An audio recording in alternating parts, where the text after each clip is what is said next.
nitaihifadhi, nitailinda na kuitetea katiba ya Kenya kwa mujibu wa sheria iliyowekwa. Ewe Mwenyezi Mungu unisaidie.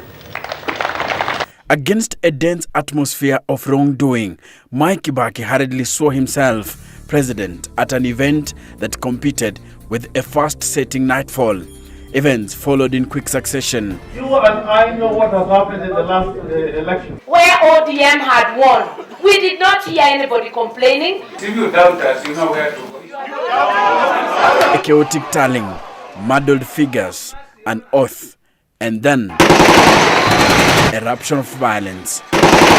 It was quite clear that there was interference by the state.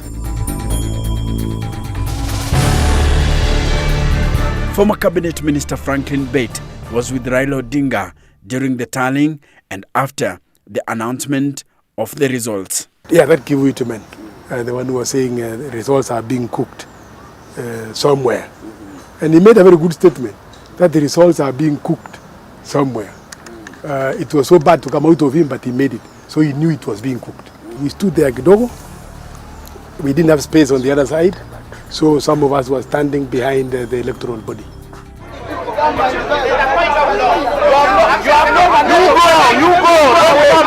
Me, I was next to Kivuitu and another Ambassador Tumwa. I was sitting next to, I was standing behind the two. I was telling, whispering to Chuck Tumwa, you are a fine man. Give us fine results. Even if the fine results are us losing, so long as they are fine. And we knew what was going on. They were determined. They knew they've lost. They knew they will use the exercise of the police and they will shut us down. Then all of a sudden, 2 columns of GSU started coming from my right and then doing a funnel. And then the electoral body officials, members, commissioners, were beckoned to stand up. And then they were told to walk. Then they walked through the 2 lines. 1 line on this side, another line on this side. They walked through. And they were escorted as such up to the upper room. After that was done, we were told to vacate KICC. And they were ready to beat us up. So we vacated. We have had so many conspiracies and plans of how to finish our leaders. So in our understanding, we were more concerned and worried about our presidential candidate.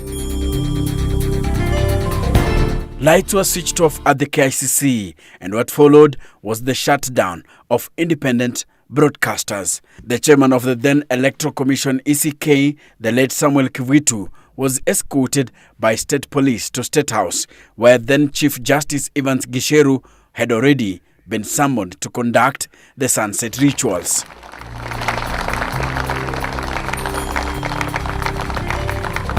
Only KBC was left to go up. The entire press corps was violently pushed out because they tried to resist. But ourselves, we didn't resist. We just walk away to go and wait for the results at the Pentagon House. But they were flushed out by force. I even remember some of them were injured and some of their equipment was spoiled. The antagonistic situation that could not be managed by government of the day at that time will tell you that Raila somehow had good numbers. If he didn't win, as people could want to claim, but he had good numbers that can convince someone that Raila won. Look at the number of MPs we got. Look at the number of regions that supported Raila Odinga. Almost the entire country.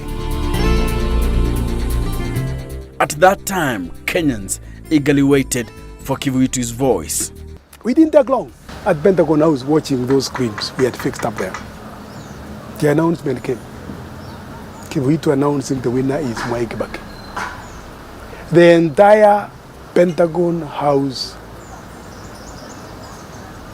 was into into mourning. They simply broke down. Some of them even collapsed. I mean, I remember I had to be involved in first aid on some of them, because that was the last thing to expect. That was the last thing to expect, because that election was won by the orange team. How was Raila then, I think, when the results were announced? He simply stood up, walked into his car, went away. The one who, I mean, a large number, I don't want to mention the guys who broke, but they broke down. Yeah. William Ruto, again, also walked away. Henry Koskei walked away. So I was left, if I may say now on my part, I was left with Ruth Odinga to kind of pacify people, comfort people. We took time. Some of them were crying profusely. We took time to ask them, there is a future, there is hope. So the moment you are not respecting that procedure and the tenets of democracy, where you have time to swear in the president, where you have also time to do all those state decorations until the time the president is sworn in, of course it casts doubt. And of course the speculation has remained up to today, even in Raila supporters, that Raila won in 2007. But of course, you know, the ultimate decision lied with the IEBC at that time. We thought Kivuitu was in charge as chairman, only to realize that later that I think the pressure was too much, and maybe one would understand dealing with an incumbent is not easy. He has the instruments of power. He can intimidate, blackmail, and frustrate you into submission. And probably Kivuitu cracked at one point. He was not strong enough to hold his ground. The events that literally set the country on fire. The 2007 election had preceded polarized campaigns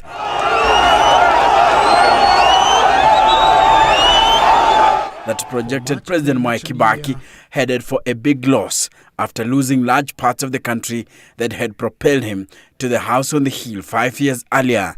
Then provinces that did not support his bid for a second term felt cheated by the results and erupted in violence.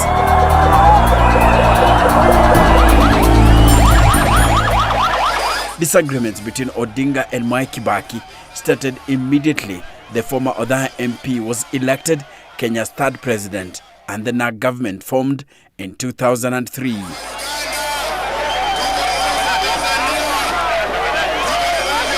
The Raila Odinga team felt cheated in the power-sharing arrangement after helping Kibaki trounce Moi's choice for the presidency.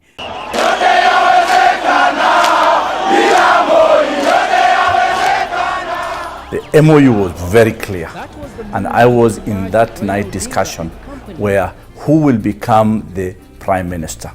And there was a fight between Saitoti and Raila Odinga. Yes.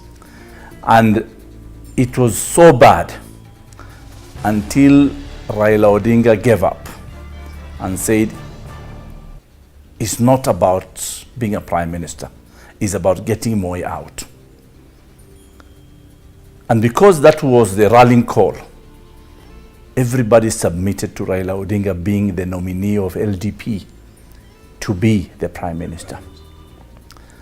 That secret deal was there. Now, the mistake we did as politicians and leaders for this country is the politics of deceit. We cheat each other. Power got into the heads of some people, and they started behaving funny, you know, excluding others in decision making, not meeting the agreements that we had agreed on. Backstabbing. These are the things that is haunting the country. And that's why after Kibaki was sworn in, the gates were closed. And the gates were closed by one person called Matere Kereri, the controller of State House. These are the new operators.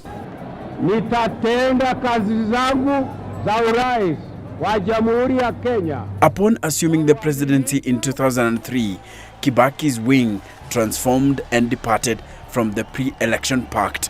Instead of the coalition figureheads, the new government acquired new power bearers, a squad drawn entirely from the Mount Kenya region. It included Kiraitu Murungi, Christopher Murungaru, Matere Kereri, David Mwiraria, and Francis Mdaura. They disowned the promise after we delivered them. It's like you put a ladder for a monkey to go and climb and get the bananas. The minute he gets the bananas, he throws the ladder down. Yeah? So that was actually the downfall of the NAC government. That is where now the crisis started. So Raila had to swallow it because he had no choice. We tolerated it. It was infighting within government. The opposition of KANU was not felt because there was opposition within. That was what killed NAC. Otherwise, NAC was a wonderful dream that would have taken this country very far. I wish NAC did not die. Within months, the National Rainbow Coalition dream was dead, with the once mighty NAC reduced to a single-engine government. The NAC collapse was formalized 2 years later with a referendum that pitted former allies Mwai Kibaki against Raila Odinga and NK against LDP. Kibaki was trounced in the referendum. We go to a referendum again with the arrogance that the leaders had. It was just bulldozed the way they wanted it because it's government. And that's why the referendum failed. And we beat a sitting president who fired us from government immediately after the referendum. You were then? Yes, I was then an assistant minister for tourism and wildlife. And the momentum of the referendum continued beyond the referendum. That's why in 2007, ODM was formed, yeah, and ODM won the elections. The 2007 election was a rerun of the 2005 referendum, and the early results placed Mwai Kibaki and Raila Odinga where they were in 2005, Kibaki losing and Raila winning. And when the official results failed to confirm what appeared obvious, the country erupted. To put it bluntly, nobody will ever be able to say who won or who lost this election. It was simply too bad before any results got to the KICC. Most of the voting went on quite well in a lot of the polling stations across the nation. But when it came to the transmission of the results, that's where the problems, started. And some of them were done at the local level between polling stations and, constituency centers or other regional centers, or as they were being transmitted to Kenyatta International Conference. He had the best chance then. All of us were in ODM. I was in ODM. He had nearly the whole country, Rift Valley, Western, Coast, Nyanza, the whole of the Muslim and the pastoralist area. His moment was 2007. That was his moment. And Kenya was ready for a non-Kikuyu president. Now, a combination of factors don't favor him becoming president. But Odinga was to work with a man who he claimed had stolen his presidency. Kenya was to have its first ever grand coalition government engraved in a PISA code, witnessed by iconic figures in Africa, led by the chief mediator, former UN Secretary General, the late Kofi Annan. He was named Prime Minister with Kibaki president. There was also the recognition of Raila Odinga being the potential Prime Minister even before changing the law. Remember when riders were sent to Pentagon House and the riders were given to Raila Odinga and they escorted Raila Odinga to Harambee House.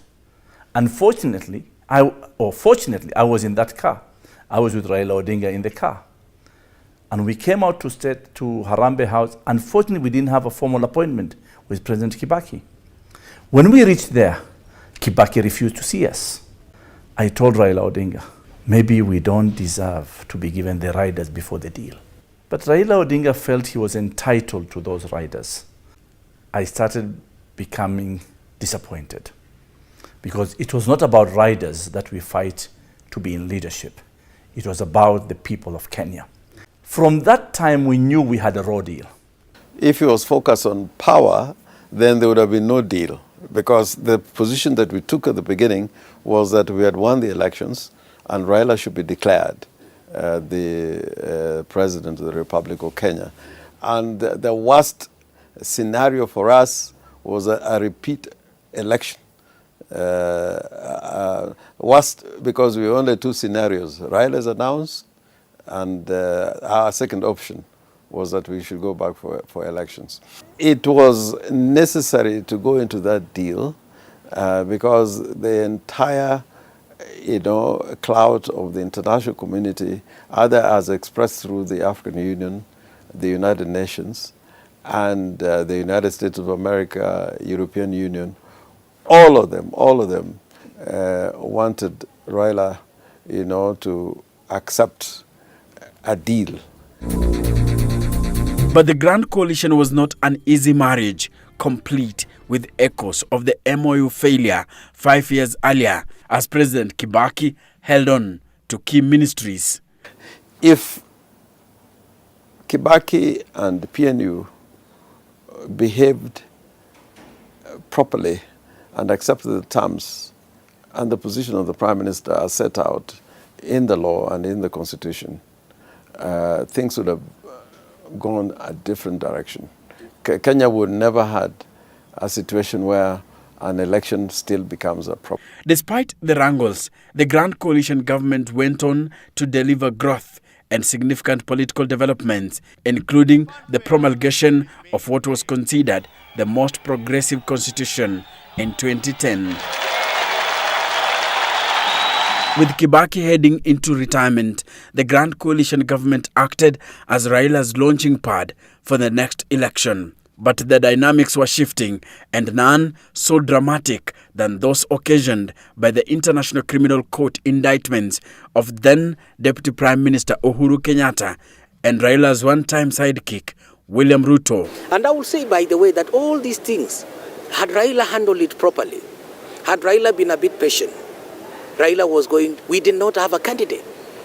Raila was winning. The ICC case and the eviction of Mau encroachers and the Mau forest further strained relations between Raila and Ruto, with Ruto allies accusing Raila of abandoning Ruto at the hour of need. He doesn't, at the same time, he doesn't keep friends and allies. When he became the Prime Minister, he started again eating into his allies. So he lost William Ruto, he lost Charity Ngilu, he lost Aden Duale, he lost Charles Keter, he lost Najib Balala, he lost Musalia Mudavadi. So again, he came back to where he was in 2002 as NDP. People join hands during elections for various reasons. Of course, the main reason is to get to power, and there are various expectations as they join different coalitions or join hands with different people. Every politician, me included, we join politics to form government. Nobody joins politics to be in the opposition. So when we joined Raila Odinga, led by William Ruto, many of us, we wanted to form government. So we got half government. But in that half government, Raila Odinga and some of his close allies started undermining William Ruto and preferred Musalia Mudavadi. Immediately after 2007 general election, I think the people who wanted to stop Raila through whichever means immediately embarked on a mission to disorganize ODM. And I will tell you that disorganization was so intense and so well-resourced. I remember during those days we were being told if you wanted an envelope, it was usually 100,000 every weekend. There was a place where you would go to pick it. And the main aim was to disorganize ODM. And by the time the elections were staged in 2013, ODM's Pentagon was no more. Ruto, Ngilu and Najib Balala teamed up with Uhuru Kenyatta to form the Jubilee Coalition. Musalia Mudavadi vied for the presidency on a UDF ticket, and Raila Odinga found warmth in the CORD coalition, together with former Vice President Kalonzo Musyoka and Ford Kenya leader Moses Wetangula. The election was won by Uhuru Kenyatta, with Raila Odinga coming second.